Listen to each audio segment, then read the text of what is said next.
In the news this week, Kittens convert a router to gaming, and it can play GTA. Also, Dell is planning for a 1000-watt GPU. Noctua has delayed its products again.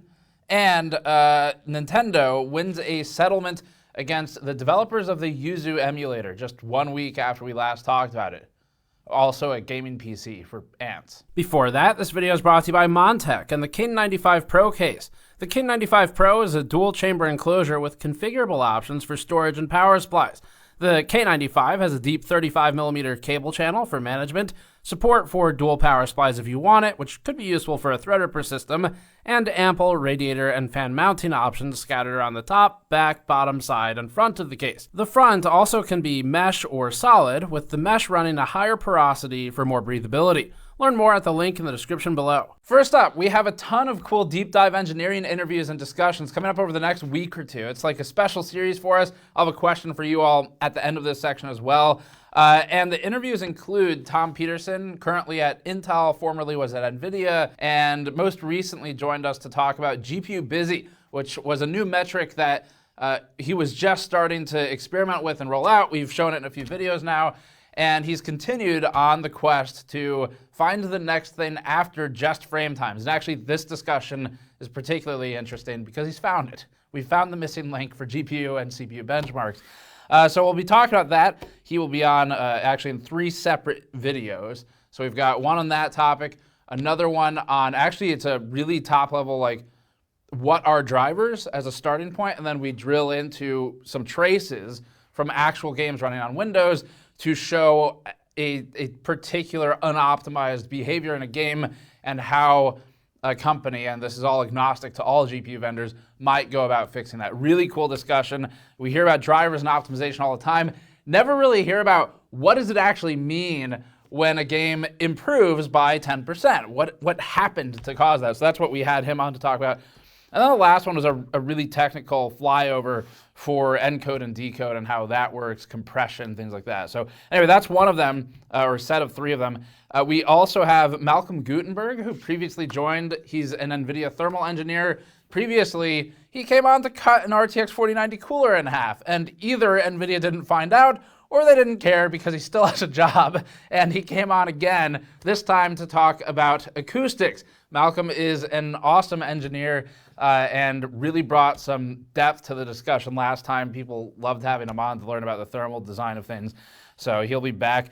And then additionally, we have a discussion with case designer and product director Rob Teller from Height, previously NZXT. That's coming up as well. That is an hour-long conversation where we just walk around the office here and talk about everything from the actual amount of cases that sell on the market to cost, to design decisions, manufacturing decisions, really cool stuff. And finally, we have part 2 of the latency piece coming up, and I'll be traveling to Taiwan for a little while. So while I'm away from the studio, we'll be uploading these engineering interviews and deep dives, and it's just a whole series we've done. The team will be working hard on more cases and handheld devices, coolers, so we'll be cranking on review content as soon as I'm back.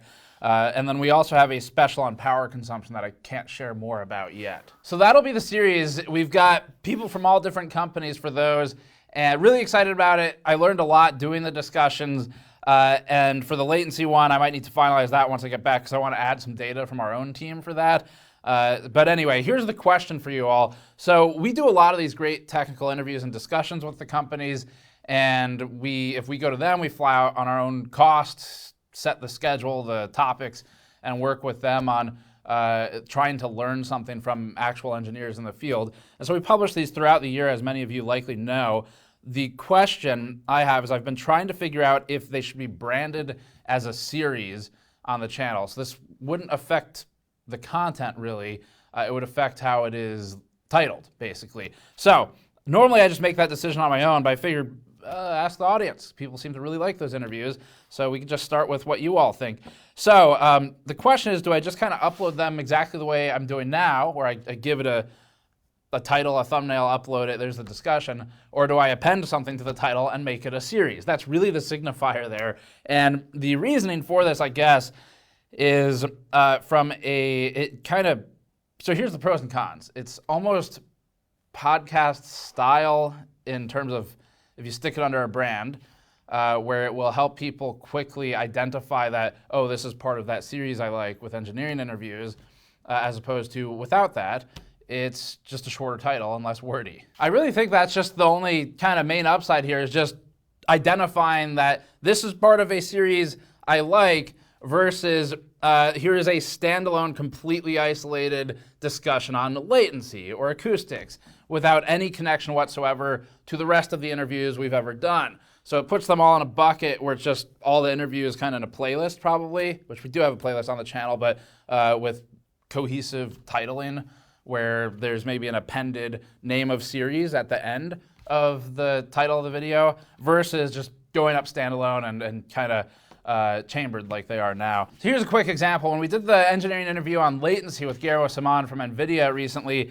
that video was titled very literally. It was just, frame rate isn't good enough, latency pipeline, input lag, reflex, and engineering interview. The title might have been, with this sort of just give it all a name, something like frame rate isn't good enough, latency pipeline, input lag, reflex, series name.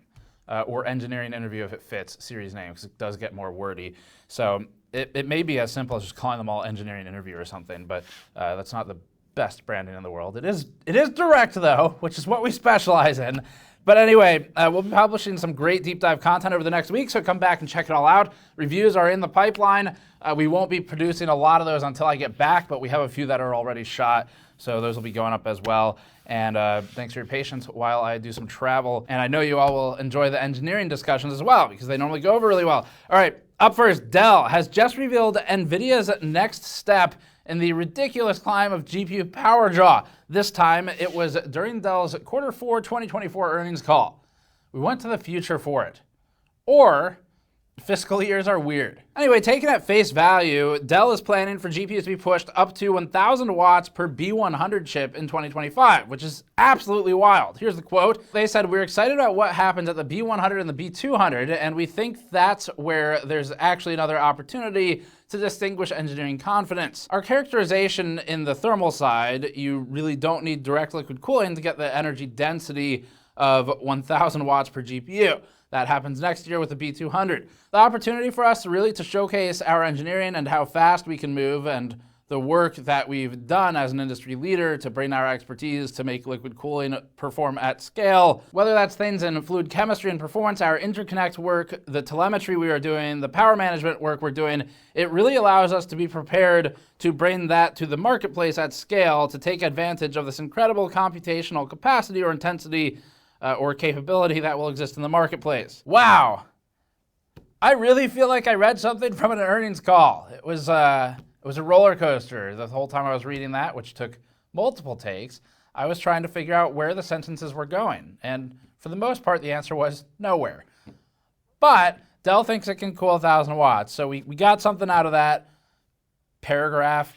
The only thing I could think about the whole time was the discussion of engineering and confidently engineering things and my experience reviewing Alienware computers.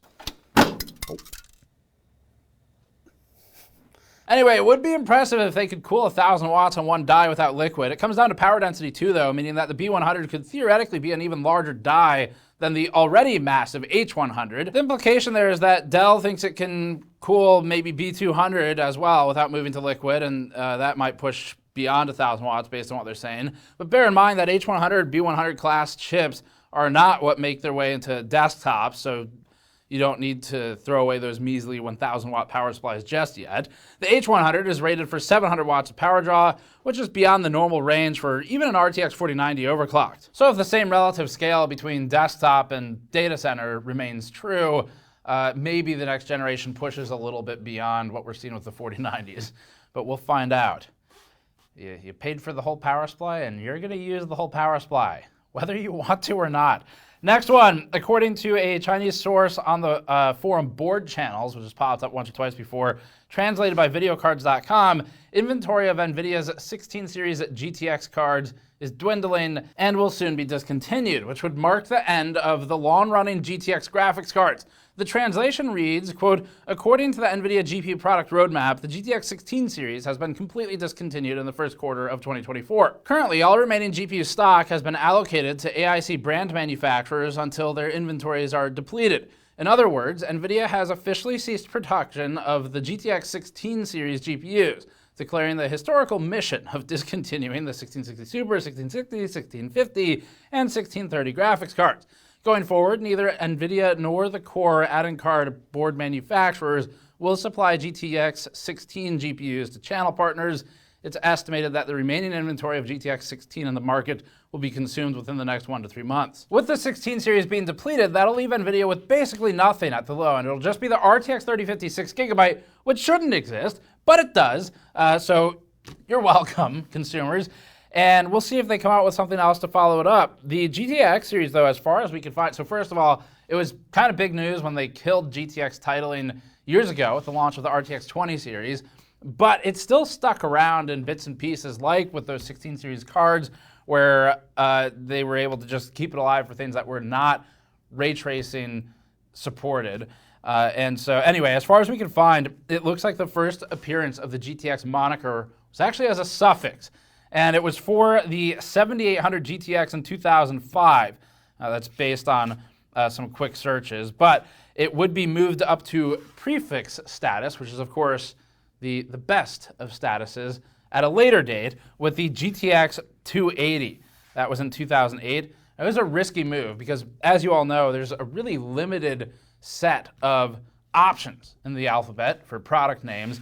And ultimately, product names can only use letters like X, K, R, like RX, and T, and then I, lowercase though. You can't, no capital I's. It's like a requirement. But at the time, using G and even T, that was theretofore unheard of. And it could have spelled doom. Technically, that's spelled D-O-O-M, but it's like a whole mess. The alphabet works in mysterious ways. GTX actually does stand for something, though. It stands for Giga Texel Shader Extreme. The E is silent, and it was actually named after cards that were geared towards gaming and high-performance rendering workloads. It became supplanted by RTX cards, starting with the 20 series GPUs, with RTX standing for Ray Tracing Texel Extreme, with another silent E. My favorite product of all time by naming is probably still the Gigabyte X670E Extreme. It's the Extreme 670 Extreme, but the third Extreme has a silent E, clearly copying NVIDIA here. They work great. When you have too many extremes, you just silence one of the E's, you capitalize the X. Problem solved. Just like RX 7900 XTX XFX edition. In ages past, XFX also had the XXX edition. But apparently that was too much because they didn't bring it back for the 7900 XTX. But maybe they should. Anyway, up next, we recently reported on the rumored release of the Intel Core i9-14900KS using 3 of those aforementioned letters. Actually, the S there is a special one. That only gets pulled out sometimes. And that was shown running 400 watts in a leaked benchmark upload. So while it's not officially announced yet, at least at the time of filming, we'll see, a forum user on overclock.net by the username of Pachtanov shared images of the CPU allegedly in their possession. And in addition to an image of the processor, Pachtanov posted BIOS screenshots. These showed an Asus BIOS, first of all, and that the processor has a 3200 megahertz base frequency. The user was able to achieve a 6.2 gigahertz clock with 1.498 volts, and you'd have to look at further details for more than that. But we may test one. I don't know. The S series sometimes is a waste of time if we can review something else instead, because it's basically a clocked up, non-S. But next one, Noctua pauses on the development of its white fans. Again, they're known for the beige and brown fans, of course, but Noctua previously showed us some white fans. It was planning actually years and years ago. They delayed those, they delayed them again. And when recently asked about the white fans and the release date by Admire Madlife on X, Noctua replied, "We have made the decision to put all our focus and resources on technical development projects like the next gen 14 centimeter fan. So the white fans have been put on hold and removed from our roadmap. At this stage, it's unclear if the project will be revived in the future or not." Now, Noctua is no stranger to delaying products, and hopefully this pause paves the way for them to innovate on the upcoming 140mm fan design, and they will be able to resume production on the white ones once that's squared away. But to get more insight into how Noctua designs its fans and approaches this type of topic, make sure to check out our interview with Noctua's Jacob Dellinger that's on the channel. The interview goes into some technical detail on why delays are necessary from Noctua's point of view to maximize the performance, and it's actually in line with some of our upcoming interview series I was talking about earlier. It's a technical deep dive into fans. It's really fun to watch. Up next, Steam reaches a new all-time high for users. I don't know about that. I've played Counter-Strike with voice chat on, and I've heard some pretty high users, so that's a high bar to set. It says it's concurrent users. It's a different. According to SteamDB, which doesn't represent Valve's official metrics, more than 34 million users logged into the service. It's over 9,000. Actually, it's over a lot of numbers, but 9,000 is one of them. And in terms of specifics, the user base peaked at 34,649,583, with about a third of that, 11.1 million, actively playing a game. That's crazy. This leads the charge from Counter-Strike 2, actually, which had the highest player count at 1.4 million concurrent and the highest player base. In second place was Valve's other free game, Dota 2, which had 727,000 players. And the recently released and popular Helldivers 2 rounded out the top 5 with over 431,000 players. While Palworld has been on a steady decline since its initial peak of 2.1 million players, it's still helping to bolster those numbers with over 250,000. Just recently, we reported on Nintendo suing the makers of Yuzu, a Nintendo Switch emulator that actually I had personally not heard of before that, so Streisand effect in full effect for this one. I'm sure for a lot of other people as well.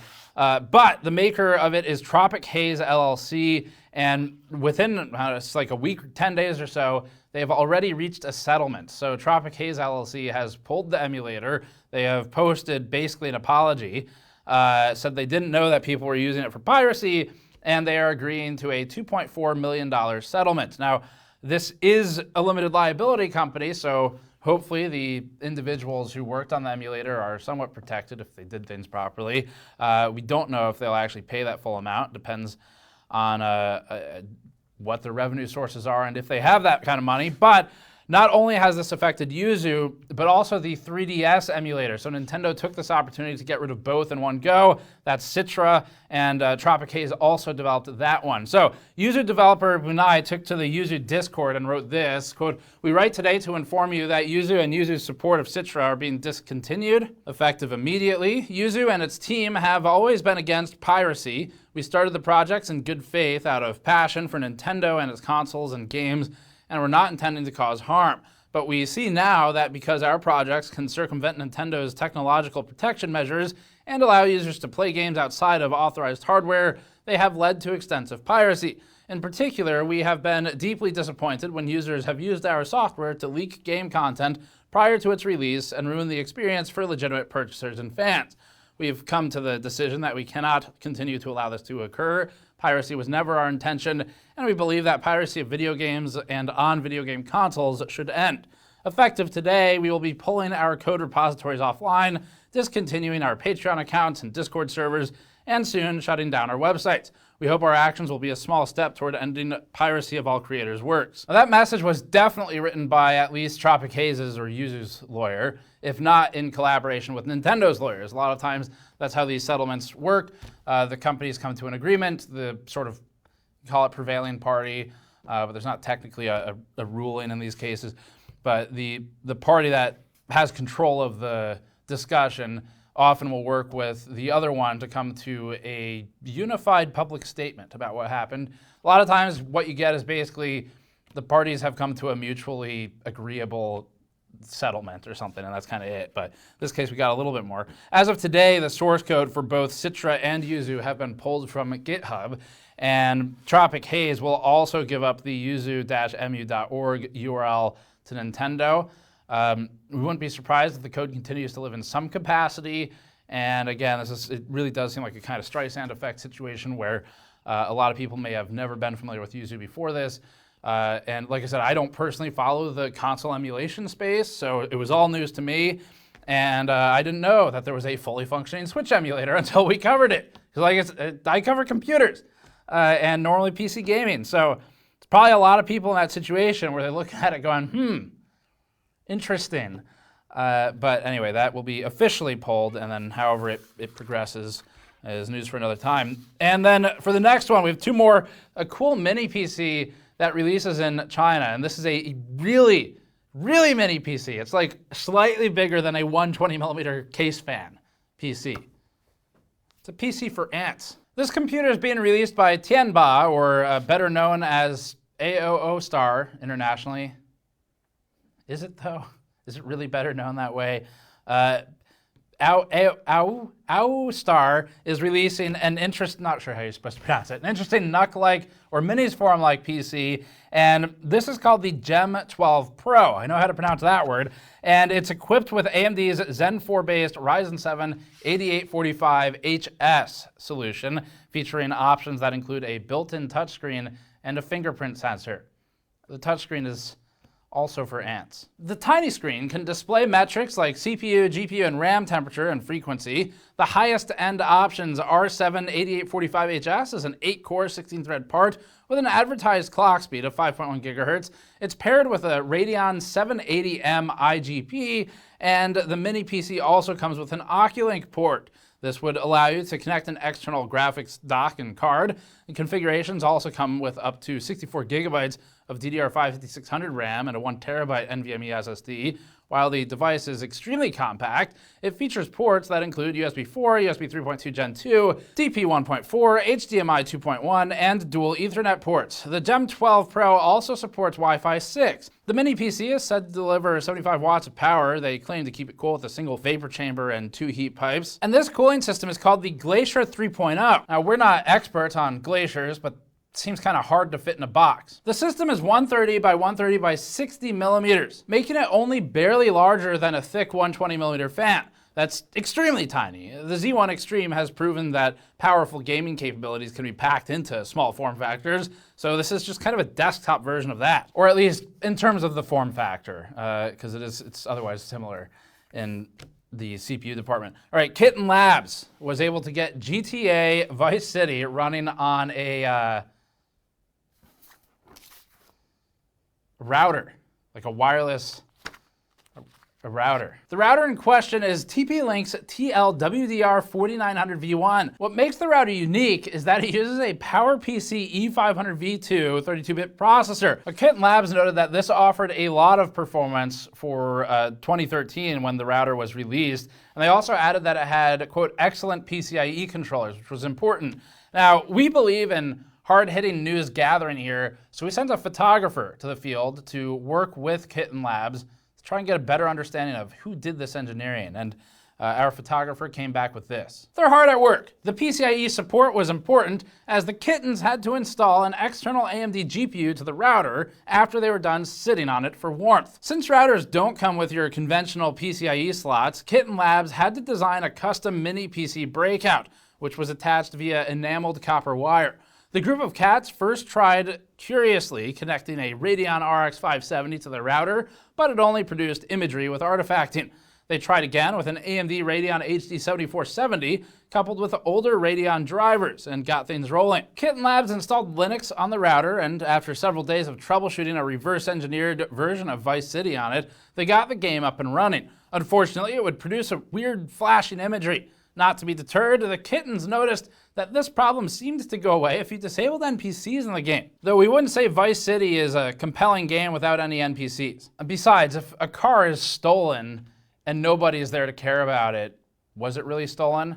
To find out next week, we'll go to San Francisco. They tried again using a Wii U port of the game, hoping that since the Wii U also used a PowerPC-based processor, it would help things. But the same visual issues kept happening. KittenLabs performed a ton of troubleshooting at this point. They posted updates in their documentation on all of this about how they got past it, had to do a number of updates for dependencies, CMake, DRM, Mesa, all built from scratch. There's more information there too. And they eventually did get it working. It's one of those, like, it's just cool. Actually, I saw a story, we didn't include it, but there was another story this past week about someone getting Doom running on an electric toothbrush.